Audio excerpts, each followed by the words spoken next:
This is part 2 of our ongoing series of videos dealing with fixing paint bubbles on motorcycles.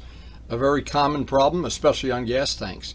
This one has gone on many weeks, and what I've done is try to take the video of each step, and in the end I will combine that all into one video, of course. But today our touch-up paint has dried. We're going to block sand it down and see how many more coats it's going to take, if any, and if it's ready we'll be able to buff it, but probably will need another coat to get it flat. Hi, today's project is going to be pretty simple. This is part 2 of touching up. We had a bubble in the paint on the FZR tank. We did the repair. It's on a previous video, and what I'll do at the end of this video, I'll tack on either a link or outtakes from the video. I don't know yet until I go to the edit studio. So what I want to do is this is the second part of this repair. Now the first part is I mixed black touch-up, then black touch-up with clear, and put on several coats to build up the paint layers. Now today I've let it dry at least, this is probably 2 weeks, I don't know, it's been a while, in very hot weather, which accelerates the cure. And today I want to flat sand it down. If it's not ready to buff, if I still have little divots in it, because we did this with a brush of course, then what the problem is going to be, I'll put some more black touch-up. I'll redo all the things from the part 1 of this video. So this video will be like it's backwards. You start at the end and end at the beginning. But it'll all be on one video. That's the whole objective, because the objective of everything we do on this channel is to share useful, positive information about painting and motorcycles. And sometimes model planes.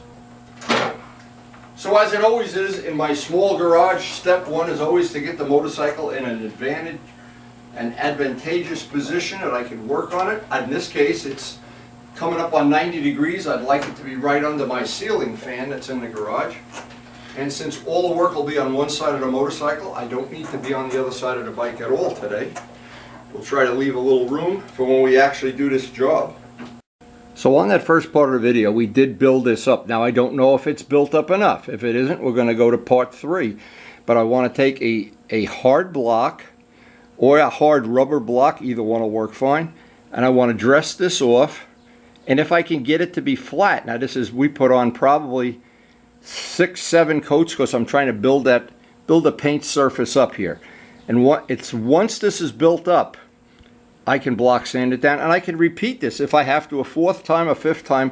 I had to do that on some repairs already where the paint is very thick. The paint is very thick on this. There's probably 15 coats of paint by the time you get to the last coat of clear. So having it level now, this is level, so you can run your hand over it. You can't feel a thing. When you get to here where we did it with a brush, of course, there's brush strokes. So the trick is going to be to see if we can gently, carefully sand that out. And the whole thing here is not to try to do this in one step. And if you do a step, put the bike aside to dry for a few days. If we did this one step and the next day went out for a ride, you grab that with your knee when you're cornering, maybe we would have a problem. I don't know. But I know I've been patient about it and try to get this. The whole trick is get the part clean before you touch it up. And again, all that information will be on the end of the video. And then this part is really critical, is I'm going to block sand that down carefully. If I break through, then I've got to go mix up some more touch-up paint. But let's see if it's my lucky day. If it isn't, it won't matter. I'll just extend this into video 3. And then at the end of it, put them all on one video, maybe even in the right sequence. And the reason I do that is because a lot of the people, a lot of my modeling friends, this is a very common thing that they want to know every detail of. Now, what I found the best sandpaper for this kind of job is Indasa 2000. It's Rhino Wet. There's no big secret. Any body shop that I know of, you can buy this online. 2000 grit. If you can get 2500, it's probably even a little better. But this is the minimum of what you need. No rougher than 2000. You would not want to use, say, 1500 on this. This is the minimum grit. You also need, and it's something to make it flat. Now, in this case, if I use my finger, I'll have waves. I need something flat. I don't want to use a nail file. This is an ordinary nail file, but I want to use this as a buck so that when I'm sanding, I get a flat surface. And then the last thing, I have a sanding block. If I feel like I'm getting close and I'm right where I need to be, This I'll just put a little kiss with this on. The whole idea is to get it flat. And then if it is flat and there's no divots in it, and we don't know until we do this, of course, then we'll use our 8065 and buff it out by hand. Now, there's no magic to this. What it really means is you've got to have patience. What I do, first thing, I want to clean this up, get any fingerprints off the area. Windex is good as a lubricant too. It's never a problem. And since when we're all done with this, if this is done, when we're done with this repair, we'll do a full detail on the bike. A little piece of the 2000 grit and my soft buck first. Make sure the buck is out at the end. Now what I'm doing, not real tricky, not real high tech, keep it wet. And this is going to take time. To get this flat is not going to be a 2-minute job. So rather than make a 10-minute video here out of doing this, it just takes time. Now it's very easy.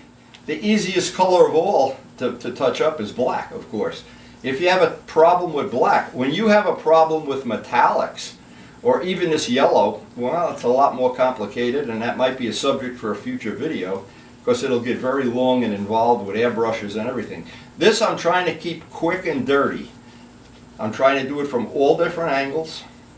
You would not want to do this. Things not to do is use rougher grit sandpaper and try to expedite what's going on. Now, this is the other trick. Take the sandpaper and turn it around and use the other end, because fine grit sandpaper tends to wear out relatively quickly, especially when you're sanding soft paint. Keep it wet. And again, this is just one of the things that just takes time. It's a time-consuming thing. And a lot of people would get right about to where we are right now and get impatient and say, hell with it, you know, just put a decal over it or something. Well, in this case, I've got 900 hours into this restoration, so that's not one of the choices. And I'd like to, this is one of the bikes I would like to keep, you know, for the rest of my life, so. Alright, we're coming up on where I can dry this off and get a close-up look at how this is going. How we're doing so far. Now bringing up the shine on it with the 8065 is the easy part. Getting it flat is the hard part. So whenever you block sand like this, what's going to happen is the low parts, the valleys are going to show up, as you can do it with your finger, of course, or you can just look at the shiny spots, and that's where it needs more sanding. So we will carefully just repeat what we did in the previous little segment of video. Do that again. Keep the sandpaper wet, but be patient. It's the patience that's going to pay off in the end. Now this is certainly the steps that just take time, just take patience. And we'd like to get this to where all, or absolutely almost all, because the compound will take some paint off too. Get that as flat as we possibly can. And again, there's no disappointment if you go through. We'll just touch it up and repeat this again. But each time we do this, it'll get better and better. So by the time we got this flat sanded, and it's pretty flat right now, we've caught the edge. And the edge is where you expect this. This paint is higher than this paint. So what I'm going to do is get a brush, just touch this up, and then repeat all the steps from the previous video so I can build this up just a little bit higher with black mixed with the clear. So the next thing is to just touch this up with a brush. Now we're at the point here too where it might be to our advantage, I don't know until all this paint dries up, it might be to our advantage to mask off this one square and just put clear on that whole piece. I don't know until I get this perfectly flat, but this is going to have to dry now. I'll go have another cup of coffee and I'll mix up some clear and black all in the same coat. And it seems like this is really labor intensive. You know why? Of course it is. It just takes time. Okay, just like in step one, I'm going to go mix up a small batch of clear and put some black in it, and that'll be my next step on this. And this is the clear we mixed. This is a 4-to-1 mix. I always use, in my shop conditions, fast hardener. I'll mix a small amount of that and just mix in a little bit of black. Okay, so I have the 4-to-1 mix.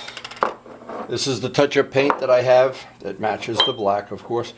I only want to put enough in here that it gets opaque.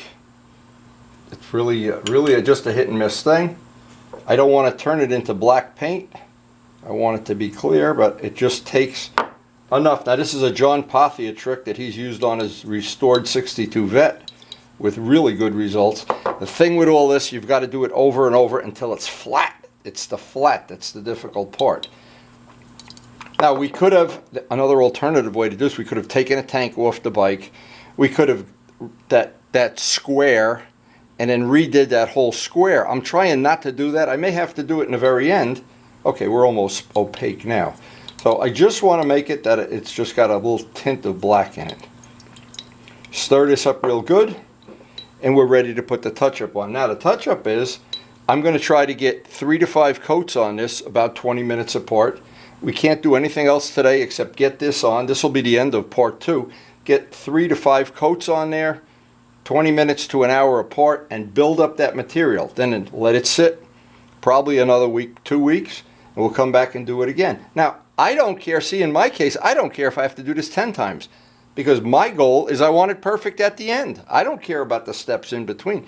Yeah, if I didn't, I'd just take a little dab of touch-up paint on a mop and do it. But this is the really, if you have a collector bike or something really that you really treasure, this is the right way to do it. And it takes time, it takes patience, and you're not going to do it all in one day.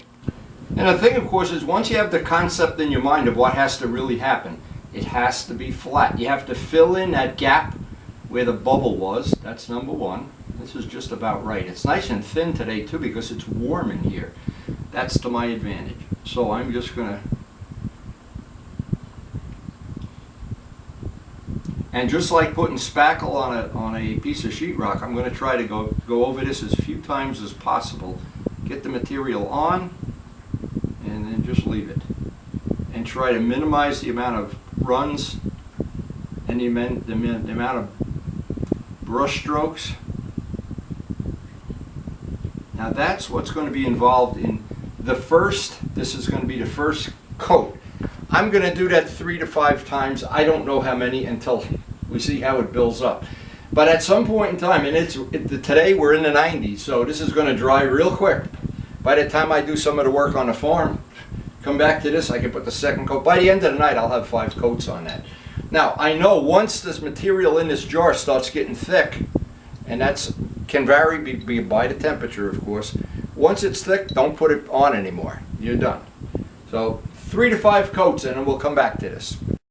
Now, before we put the rest of this on, this looks like a crude way to do it.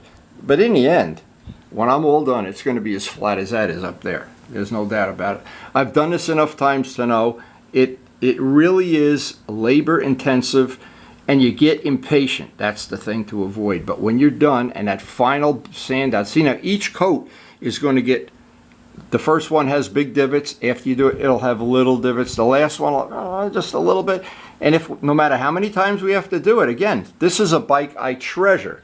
This is not like something I could just go to the motorcycle store and buy. This is, because I got my heart and soul into this bike, and I really love riding this bike. So this is something I want to have perfect.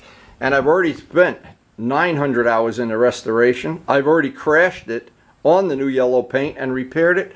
All of that is on previous videos. Some of them maybe you really won't want to watch.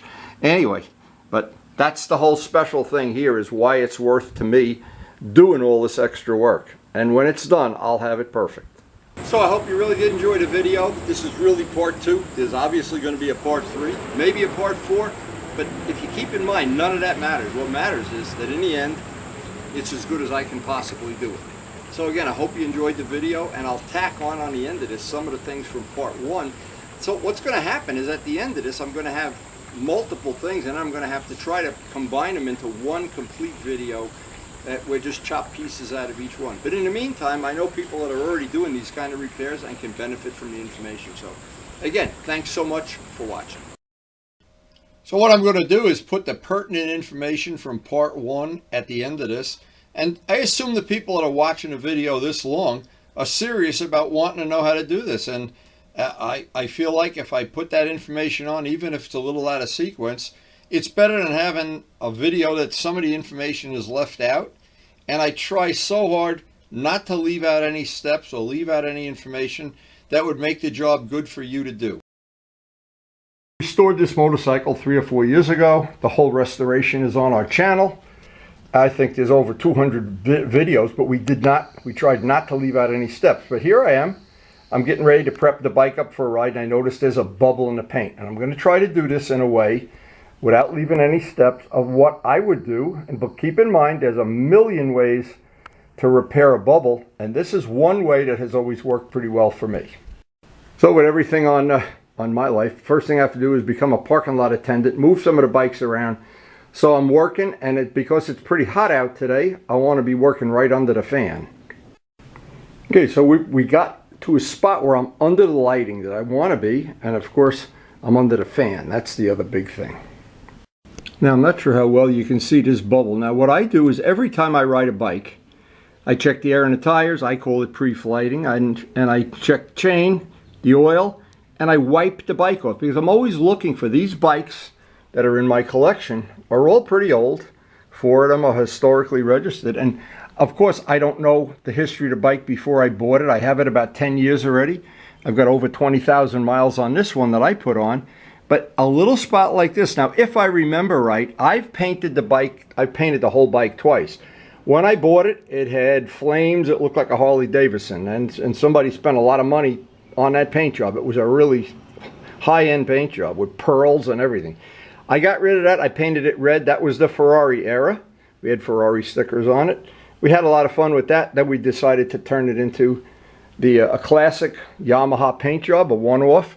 And this area, if I remember right, is either Bondo, or this is where there's a braze under the Bondo here. So it could be there's some contamination. It took 3 years for this bubble to develop. So I want to be real careful. Now what I want to do, I want to take a brand new razor and cutting it like a bologna slice on the bottom, just on the bottom, so I can peel this up and get a razor that has a little etched surface on it. I'll show the tools I made to do this. Put some 5-minute epoxy on that, and then very carefully from the top down, get a heat gun, work the heat, and get that pressed down so all the extra epoxy will come out the bottom, and wipe it with either alcohol or acetone. But the idea is, what's happened here, it's like a bologna sandwich, and the bologna is delaminating off the bread. Now, what causes this is a mystery meat. You never know, because this bike has been, obviously it had a factory paint job, the paint job before I got it, and the 2 paint jobs I put on it. So who knows where that came from. And it looks to me like that's just going to be something, if I can stop this from getting any worse, I'm way ahead of the game. Now, why would you want to do that? So as the first day you wipe the bike off and see a bubble, don't ride the bike. And that's exactly what I did. Put it aside and do the repair as soon as possible, because what's going to happen, this is going to be like a crack in a windshield. It's every time the bike vibrates, moves, put it out in the heat, the cold, it's going to get worse. So the idea is, job one is to get this done today as soon as possible before we ride the bike again. Now to do this, very simple. The first thing you really need is clean your hands as clean as possible. I use denatured alcohol to clean the tips of my fingers so I don't contaminate this even worse. Get a brand new razor blade, and that razor blade, I don't want to cut it on a 90-degree angle. I want to cut it like the end of a bologna slice so that the top end flaps down over and it's not a butt joint. So let me just show real quickly what I want to do. Here's what amounts to be the bubble. Doesn't matter where it is. I don't want to cut the top because it's going to be more visible. It's like doing tile in a bathroom. You always want the joints to be hidden, not out in the open. So I want to cut basically from here to here and make this incision on an angle. I don't want to cut it. If we look at this, this is the thickness of the paint. I don't want to cut it like that. What I want to do is cut it like that, so that I'm on an angle. And when I pick this piece up, I can get my tool, and I'll show the tool I made to do this. I get a tool with some 5-minute epoxy in there, work it in a little bit, not make the bubble any worse than it is. Now, once I put the flap back down, and this piece will now be here, it'll have an incision. You don't want the incision to be the other way or you're going to see the joint. This way it kind of self-hides the joint up to a point. Now this is tricky stuff. This is not stuff I expect to see 100 people have put on YouTube already, but I have used this technique. I've been painting for over 60 years. I've used this technique in modeling and in motorcycle restoration and motorcycle repair. In fact, I remember one I did for Dale that he was at the market meetup and we forgot what side of the tank it was, and I don't think he remembered either. So this is an effective way to do it. It's relatively simple, and I'm hoping that this will save somebody from having a scar on their bike, especially if they've just restored it, or just a repair, just to make the bike nicer, that you enjoy it, or whatever, a car. You could use the same thing on a car, of course. All right, so another tool you need a little, I call it a spatula. Now what I've done is just put scratches with a Dremel tool, a grindstone, anything, so it's a little rough. Make it so it has an edge on all sides. What this is going to allow me to do is put a little bit of the 5-minute epoxy on this once I make the cut and jam that up under there and spread it around. And I'm going to basically have 5 minutes to do this. Now, it might be, if this is the first time you're doing this, you want to use slow drying epoxy. Usually that takes 15-20 minutes to set up. This is a small enough thing, I think the 5-minute will be fine. And then I'm just going to have to babysit it for 5-10 minutes, keep pressing it down. Whatever oozes out the bottom, clean it up. And when I'm all done, get it rubbed with some rubbing compound, see how good we can make it. Now, the odds are good it's not going to look perfect, but it's sure going to keep it from the bubble getting worse, and it'll look better, because from most people that look at it never even see this. The only people that usually see these kind of things are the owners of the bike. Now, the epoxy I'm using, you could buy Lowe's epoxy. That's an unknown. I've been using this for 20 years. This product, I get it from Brodak.com. This product is aircraft quality, and it's just that he sells so much of it, you never have to worry about that this was on somebody's shelf for 3 years and then it's out of code when you buy it. This is always fresh when you get it. So what I've done is I've pre-cleaned off all the wax, got all the dirt, everything off of this area, and now I've got the brand new blade. And again, I'm hoping I'm going to be able to do this the way I envisioned. Although sometime now it doesn't look like my original plan is going to work, so we're going to have to go to plan B. This took a chunk of paint out. What happened, this paint is now, okay, I've got most of it up. I got most of it, so I will have a little touch up there, but I do have an area, a little spot that I'm going to have to build up with a little bit of touch-up paint. But this will, if nothing else, this is now going to keep it from spreading and getting worse. Now let's just see if you can see, this is the little piece that chipped off.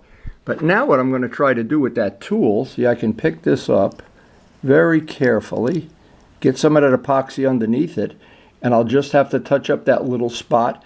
And the way I do that, and it's going to take a course of a couple of days, get the original paint and just put a dot on it once every morning when I come out to the garage. Once that paint is thicker than this around it, I'll wet sand it with some 2000 with a little block and just run a buffing compound over it.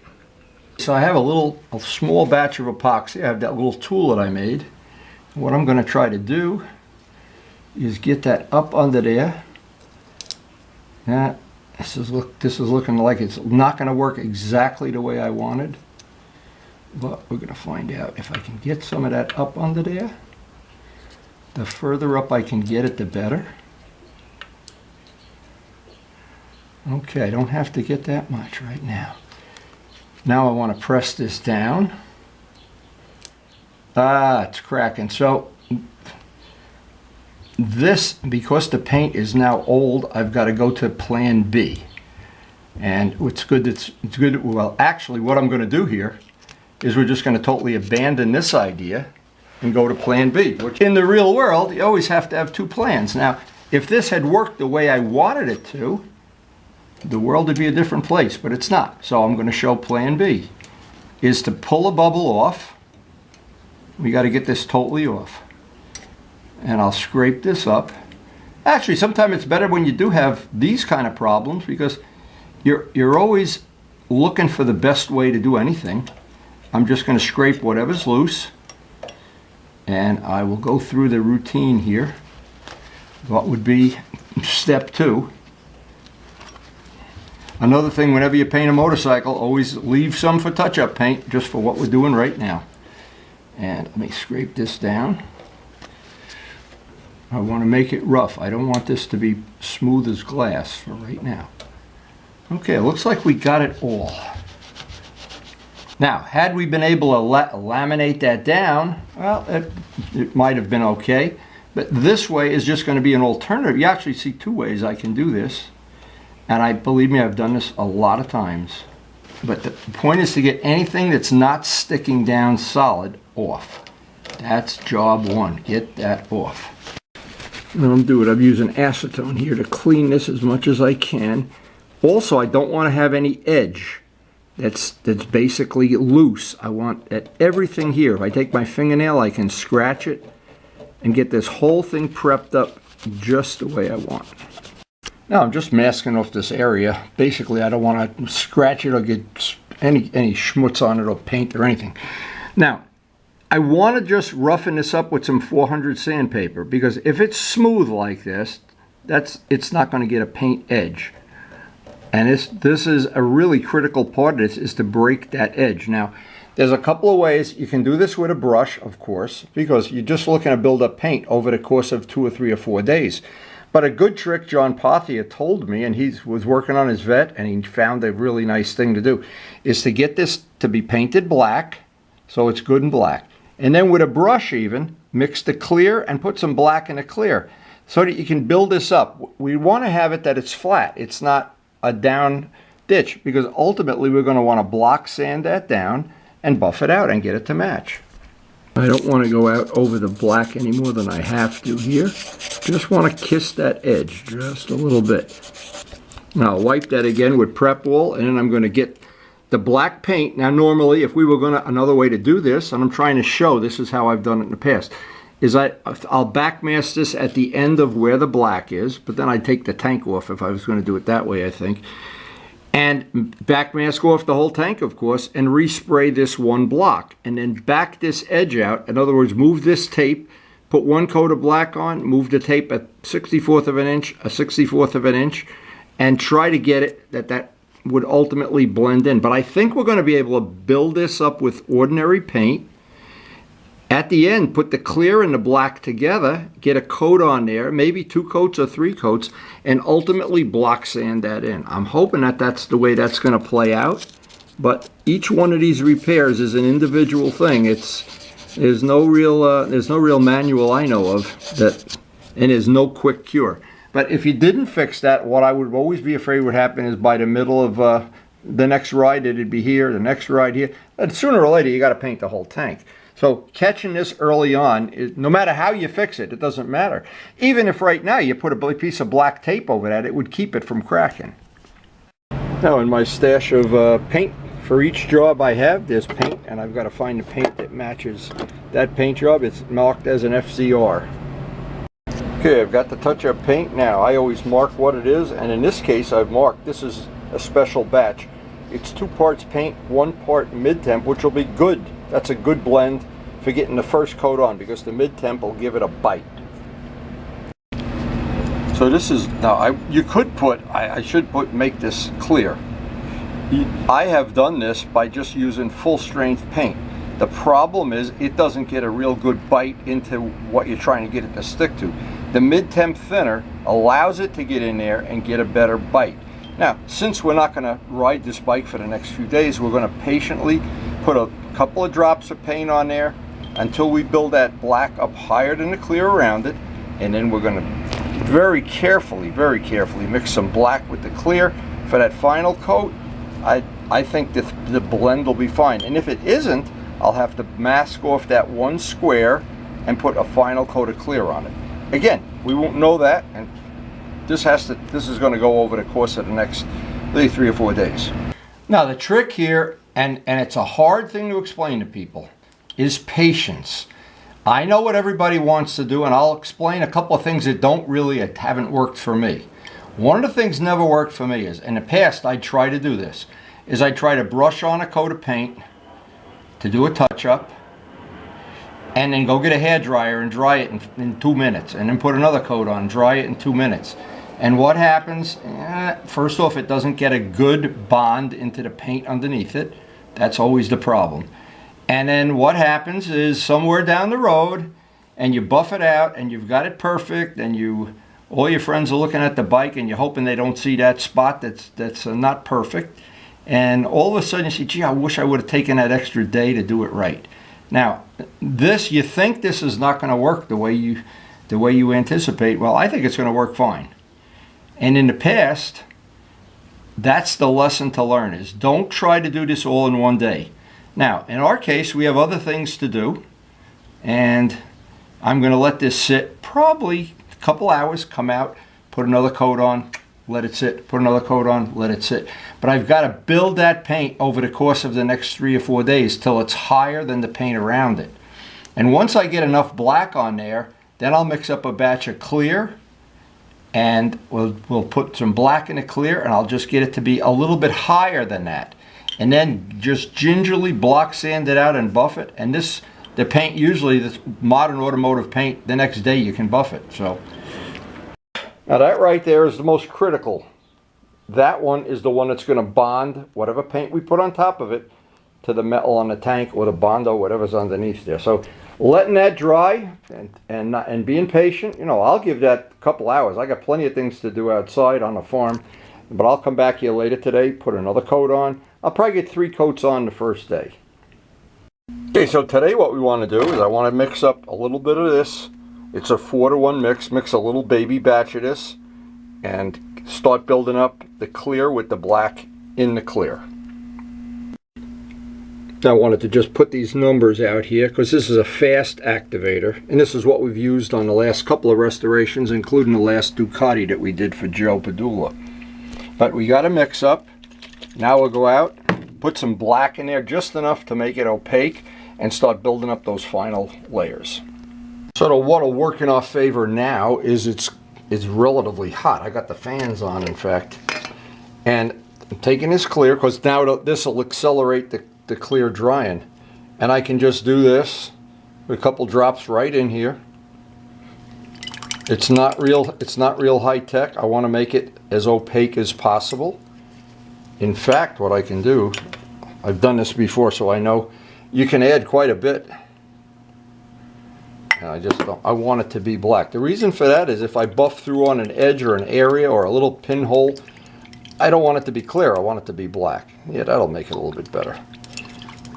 Now, because it's warm, this will dry. This will probably dry in a half an hour. So we'll be able to get 3 or 4 coats on today if we're lucky.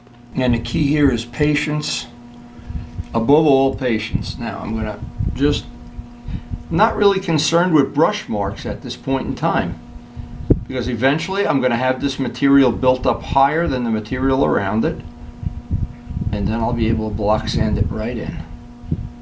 And the trick will be to try to get at least 3 coats on, maybe more, before I even start anything with sanding or compounding. And in fact, in my case, I like to let it dry a day or so in between. The way I like to do it, it's just easier to do it that way. So this is now going to be, let's see, and you can get almost 90% of the brush strokes out if you're careful, but again, there's no rush. Now it actually looks good in here, but again, we're working on the fluorescent lights. I want to take it outside, see how it looks outside, and we're going to put this aside to dry for a couple days. So the only thing left on a little repair is patiently wait a couple of days and hopefully be able to just block sand it out and buff it. We have a lot of videos. We have over 2,000 out on YouTube that show how to buff, how to do this kind of a buffing, how to buff a whole bike out. They're all on. You would put my name in quotation marks and then buffing, and up will come over 100 videos. Anyway, I'm sure over 100. Anyway, as the jet flies over, these jets. We try to put out good quality information. This is information you can use to your advantage. And the thing is to catch this early before it spreads. And if you do that, I think you'll have good luck. And you can always build up more clear, more clear, more clear, and block sand it down. That is the whole key to the whole thing. And be patient, let it dry. In my case, I like to let it sit a couple days, a week even, and then buff it out And again, those buffing videos that I have put out are I think they'll be very helpful to anybody who wants to do this kind of repair. So anyway, I hope you did enjoy the video. And of course, we have other projects that we do. I'm going to put a little thing at the end of this video of other projects that we do that are fun to watch and maybe informative, but at worst, they're entertaining. So again, thanks for watching. So if you are new to the channel, we have a lot of interesting things. We ride the bikes all year long as much as possible. Summer, winter, except for some obvious times when it's not practical to do that. We do polishing, we do making carbon fiber parts from scratch. We try to engineer up some good bike modifications like a carbon fiber windshields. All of that stuff is out on the channel. And the rides we go on and the friends we tend to hang around with. And all our Evil Twin projects. They're all out on the channel. There's I think over 2,500 of them at the time I'm making this video. There's more than 2,000 anyway. And we do love two-strokes. So again, hope you enjoyed the video.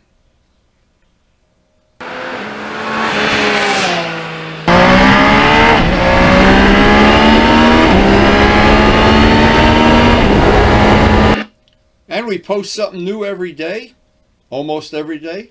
Hope we'll see you tomorrow. Thanks for watching.